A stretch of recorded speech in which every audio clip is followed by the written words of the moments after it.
గుంటూరు జిల్లా మంగళగిరిలోని టీడీపీ కేంద్ర కార్యాలయంలో ప్రజా దర్బార్ నిర్వహించారు. ఈ సందర్భంగా టీడీపీ సీనియర్ నేత అశోక్ బాబు ప్రజల వద్ద అర్జీలు స్వీకరించారు. ప్రజా సమస్యలు తెలుసుకుని వాటి పరిష్కారానికి సూచనలు చేశారు. సంబంధిత అధికారులతో మాట్లాడి సమస్యలను త్వరలోనే పరిష్కరిస్తామని అశోక్ బాబు ప్రజలకు హామీ ఇచ్చారు.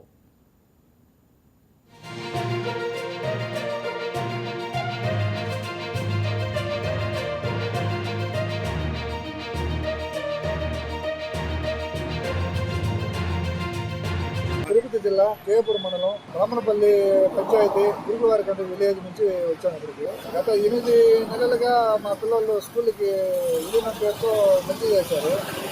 వాళ్ళకి గవర్నమెంట్ నుంచి వచ్చే పథకాలు కానీ ఎలాంటివి అందటం లేదు. ఆన్లైన్లో వాళ్ళ రికార్డులో పేర్లు చూపించడం లేదు. ఈ సమస్య గురించి మా మండలంలోని ఎంఈఓ గారిని మరియు డిఈఓ గారిని కలెక్టర్ గారిని ఎన్నోసార్లు మేము అర్జీ రూపంలో ఫిర్యాదు రూపంలో మేము సమస్యలు తెలియజేశాము. మన ఐటీ మినిస్టర్ అయిన లోకేష్ గారిని కూడా కలిసి వినతిపత్రం అందజేశాము. అయినా మా పిల్లలకి ఎలాంటి న్యాయం జరగలేదు. కావున ఈ సమస్య గురించి మేము ఈ రోజు కూడా పార్టీ కార్యాలయంకి వచ్చి అర్జీ ఇవ్వడం జరిగింది. మంగళగిరి జాతీయ కార్యాలయం వచ్చి మేము అర్జీ ఇవ్వడం జరిగింది. ఈ సమస్య గురించి పై అధికారులకు మేము పంపిస్తాము. మీకు న్యాయం జరుగుతుందని తెలుసు.